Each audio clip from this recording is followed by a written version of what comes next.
Coming soon to BBC Two and iPlayer. Now on BBC One at 10 o'clock, the BBC News with Michelle Hussein. The public are urged to follow lockdown rules as hospital admissions continue to rise.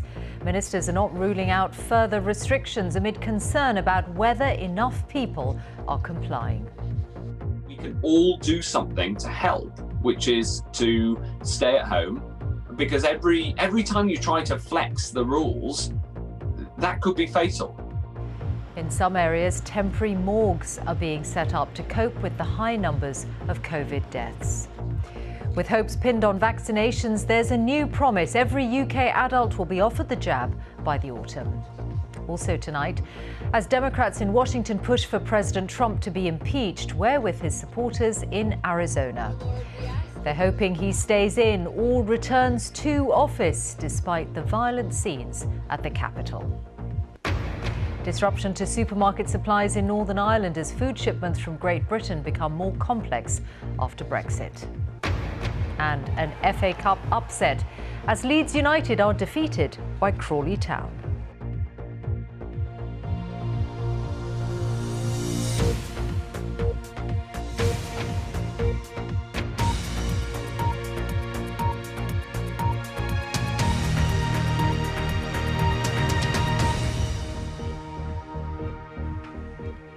Good evening. The Health Secretary Matt Hancock has warned that flexing lockdown rules could be fatal, urging everyone to adhere to restrictions aimed at bringing coronavirus infections under control.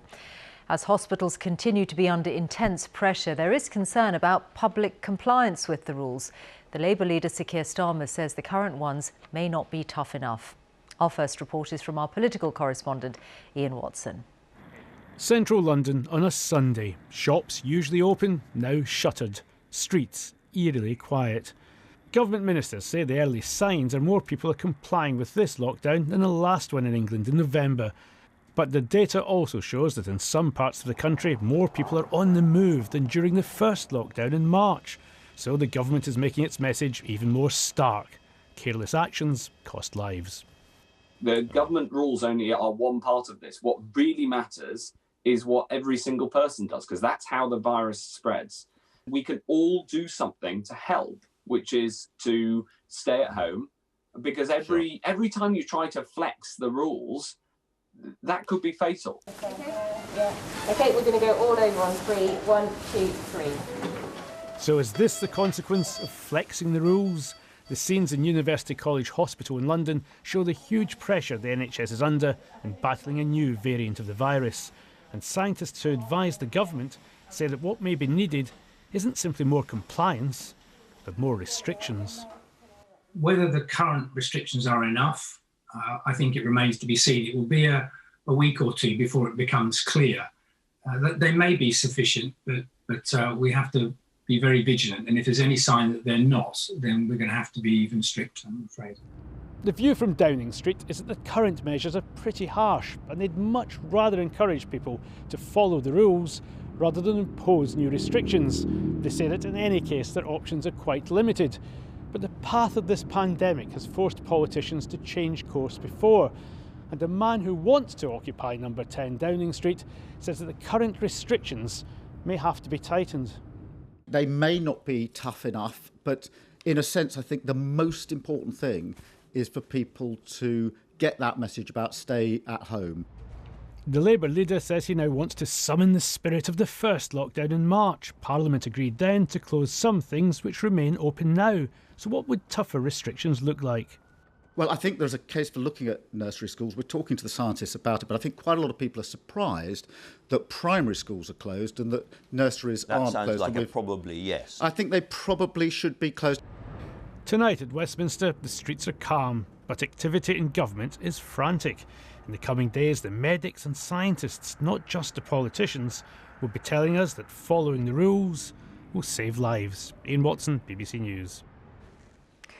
One of the highest infection areas, areas for infection rates in the country is in Surrey, where every hospital mortuary is now full and almost 200 bodies are being stored in a temporary morgue. Other local authorities have told the BBC they expect to open similar facilities soon. Our home editor Mark Easton and cameraman James Anderson were given access to the emergency Surrey site, located at a former military hospital. This is the cold conclusion of a pandemic out of control. An emergency body storage facility has been assembled in Woodland in Surrey. With hospital mortuaries almost overflowing, the county's dead are brought here. 20 more body bags unloaded today.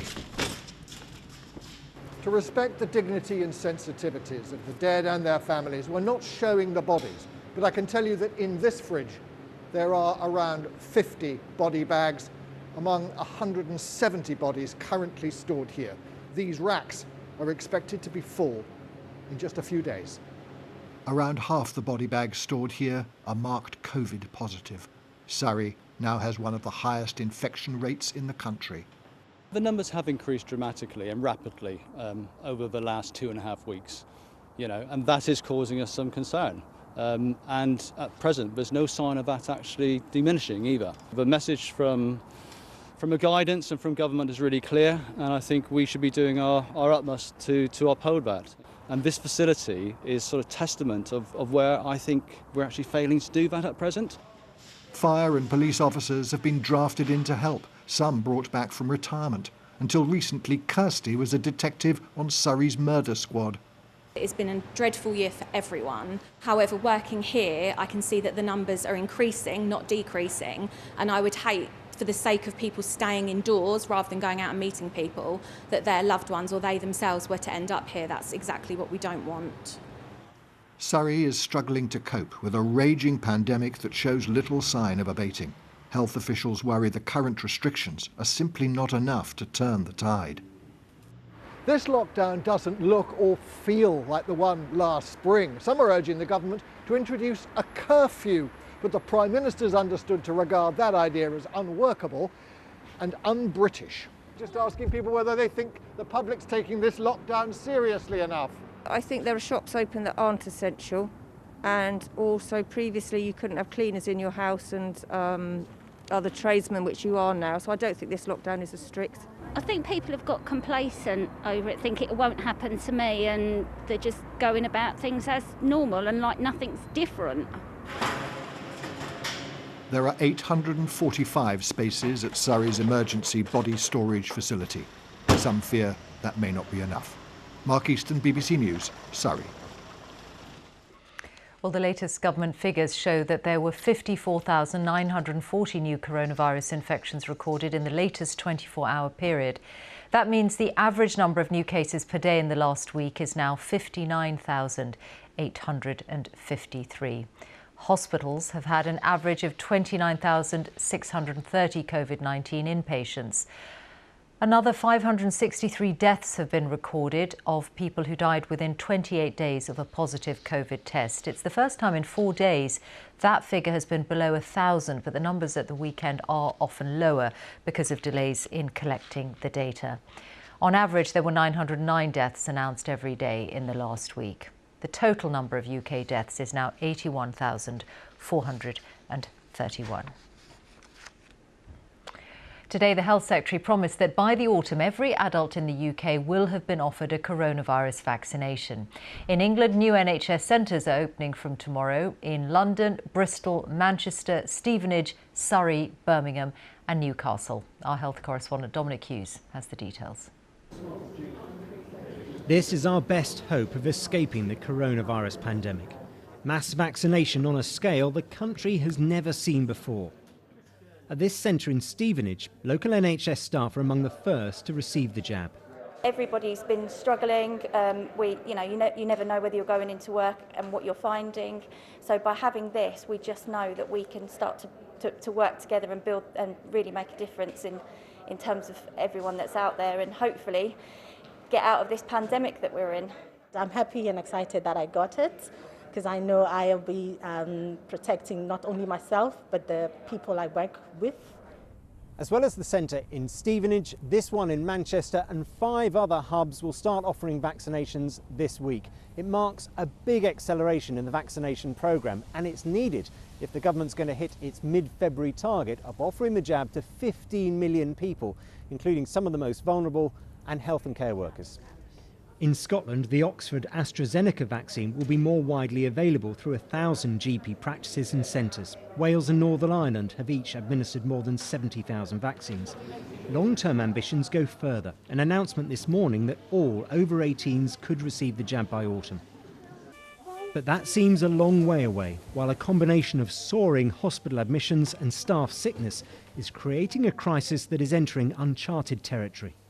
We're seeing hospitals having to divert patients because they're too full, and that's having a knock-on effect on other hospitals who then also become too full. And we're concerned that this will be a situation that could spread to other parts of the country. So the situation is quite desperate. In a bid to break the transmission chain of the virus, this week will also see the start in England of regular rapid lateral flow testing for people who can't work from home. The tests deliver results in 30 minutes and aim to identify people who aren't showing any symptoms. But that's unlikely to ease the pressures the health service faces right now and will over the weeks to come. Dominic Hughes, BBC News. And Professor Chris Whitty, the Chief Medical Officer for England, will be on BBC Breakfast and on the Today programme tomorrow morning. And he'll also be taking audience questions on 5 Live and the BBC News channel at 8:30. Now, it's emerged that building owners are being asked to sign a gagging clause when they apply to a government fund for the removal of dangerous cladding. Part of the contract they're asked to sign requires them not to communicate with journalists without government permission. Campaigners say that there should be scrutiny where the government says agreements are standard commercial ones.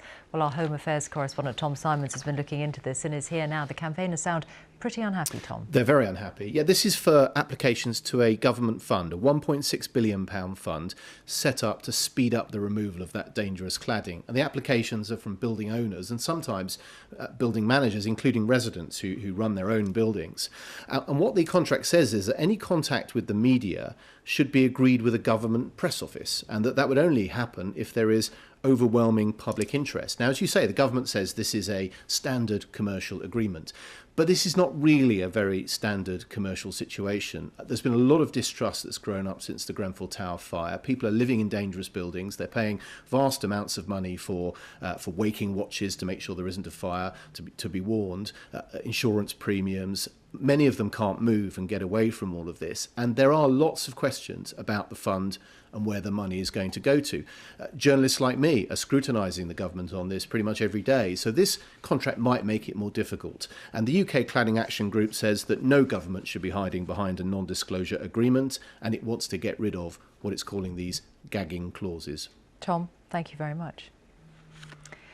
Shoppers in Northern Ireland have been facing bare shelves at some supermarkets since the 1st of January, following the UK's trade separation from the EU after Brexit. The new arrangements now mean that it's become more complicated for businesses to ship food over the Irish Sea from Britain, and some lorry loads have faced delays. Here's our Ireland correspondent Emma Vardy.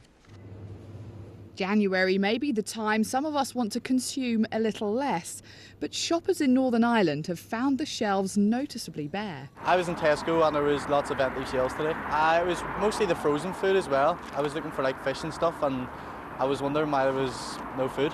There is very little vegetables in that store, and pure orange juice is completely wiped out.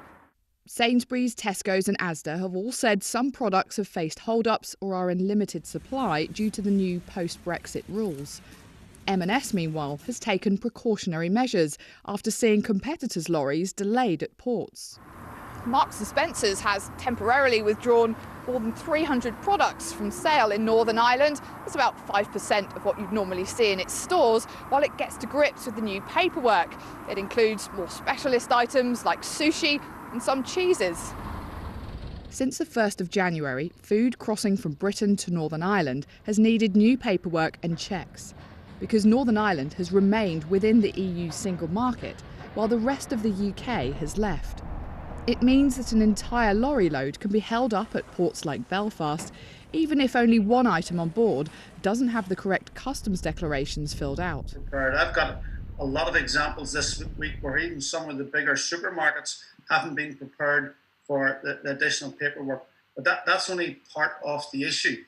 In addition to that, a lot of companies are aware of the additional requirements and have made a business decision to cease supplying Northern Ireland in the short term until all the teething issues are sorted out. Supermarkets say they will get the full range of products back up for sale as they adapt to the new arrangements. But because of some stockpiling over Christmas, freight will only begin to return to normal volumes next week. And the government's warning the most difficult period is yet to come. We're working with supermarkets in order to ensure that Northern Ireland consumers can have an uninterrupted supply of the products that they're used to enjoying. We said that there would be some initial disruption. We're ironing it out, but the situation will get worse before it gets better. Agreeing the special arrangements for Northern Ireland was always one of the most contentious parts of the Brexit process. And for now at least, the reality of introducing a new trade border within the UK is becoming plain to see. Emma Vardy, BBC News, Belfast. Officials in Indonesia say they've located the black box flight recorders from the Boeing 737 airliner that crashed yesterday. 62 passengers and crew were on board the jet, which disappeared from radar screens over the sea 4 minutes after taking off from the capital, Jakarta. There appears to be no hope of finding survivors. Democrats in the US House of Representatives say they will start impeachment proceedings against President Trump this week after accusing him of inciting his supporters to storm the Capitol building. That followed an effort by Mr. Trump over many weeks to overturn November's election result. It repeatedly failed in the courts. We'll get more from our Washington correspondent in just a moment. First, Sophie Long reports from Arizona, where many of the president's backers are downplaying Wednesday's violence and continue to believe that the polls were rigged. Dear Lord, we ask that you watch over our president, his family. They come to pray for their president, Donald J. Trump, and demand that their rights be restored. They will never break our will. Amen. These supporters of Donald Trump don't recognise the result of what they believe was a stolen election, and they say they'll continue their fight to prove that. There's only one thing that will happen that will stop these, is when Trump becomes president again. Will you continue to come down here after Joe Biden is inaugurated on the 20th of January? Joe Biden will not be inaugurated on the 20th of January. So I don't feel any need. I'll keep coming here until Trump is back in office. These scenes in the nation's capital shocked America and the world. People watched a protest called by the president turn into a riot that resulted in destruction and loss of life. But one of the most high-profile protesters leading the charge called it a beautiful day. Jake Angeli spoke to me just hours before he was arrested and detained by the FBI. My intention was to do whatever it is that my country needed me to do without fear. I had no idea that I was going to end up in the Senate, on the Senate floor and sitting in Mike Pence's chair. But the moment that I had the opportunity, I most certainly took it. At Sammy's Mexican Grill, where Donald Trump's supporters meet and eat, what they say they saw on the 6th was a peaceful march that was infiltrated by violent members of the far left. Somebody prepared everything. It's everybody acting. Do you think the president was set up to look bad? Mm-hmm. Yeah. Oh yeah, definitely. Yeah. There's no question about that. Who would set up the president to look bad? Democrats. Democrats? Of course. And I truly believe that a lot of the people that were there were probably Antifa and many of the other people that have gone to these various things and tried to create havoc. I think it's probably some other group, because if you look at the rallies he had, there was never any violence in the rallies. And like Marie said, with the Antifa and all of that, I think they were traveling around the country causing trouble. Joe Biden is due to be inaugurated in less than 2 weeks. A fact fervent supporters still flying the flag for Donald Trump are far from ready to face. Sophie Long, BBC News, Phoenix. From that, let's turn to events in Washington. Our correspondent Lebu Diseko is there. Where have the Democrats got to in their effort to impeach President Trump, Lebu? Well, there are now around 210 Democrats that are backing the article of impeachment. That is very close to the threshold they need to impeach. And a senior Democrat saying today that a vote could come as early as Wednesday, maybe even before. But when it comes to the next stage in this process, that is the trial in the Senate, the same senior Democrat saying that they could wait as long as 100 days. The reason being that gives Joe Biden time to confirm his cabinet, something that wouldn't be possible if the Senate is busy with a trial. Now, history suggests that there is precedent and that it is possible to impeach a president that has left office, and if that did happen, Donald Trump would be the first president to be impeached twice in his lifetime. Lebu Diseko, Washington correspondent, thank you very much. Time now to catch up on the sport. Ollie Foster's at the BBC Sports Centre. Hello, Ollie. Thank you, Michelle. The FA Cup third round continued today. There are some terrific goals coming up after the news, but there are a couple for you now if you can't wait that long. Non-league Marines' dreams have been dashed by Tottenham, but there was still a big upset today as Crawley Town from League Two knocked out Leeds United. Here's our sports correspondent, Andy Swiss. Under cold grey skies, a day when Crawley lit up the cup. 62 league places separated them from Leeds United, but you'd have struggled to guess it. Nick Cerullo's first ever goal in senior football. He'll do well to score a better one. That, though, was just the start, as moments later Ashley Nadesan made it too. Yes, it was a goal-keeping howler, but Crawley's manager wasn't complaining. And for their fans at home, it was soon pinch-yourself time. 3-0 to League Two, Crawley. Jordan Tunnicliffe sealing a stunning victory. Rarely has a shock seemed quite so straightforward. But if that was an upset, it was nothing to the one Marine were hoping for. Cheered on from neighbouring houses, the part-timers faced Tottenham, and for 20 minutes they dared to dream. He's had a go. What a good go. Trainee plumber Neil Kengney agonisingly close. They couldn't, could they? Well, the gulf of 161 league places did eventually tell. A first-half hat-trick from Carlos Vinicius before 16-year-old Alfie Devine became Spurs' youngest ever goalscorer. But despite losing 5-0, this was Marines' night, the fondest of cup farewells. Andy Swiss, BBC News. Rangers are 22 points clear at the top of the Scottish Premiership after winning 2-1 at Aberdeen. Alfredo Morelos scored both their goals either side of half-time.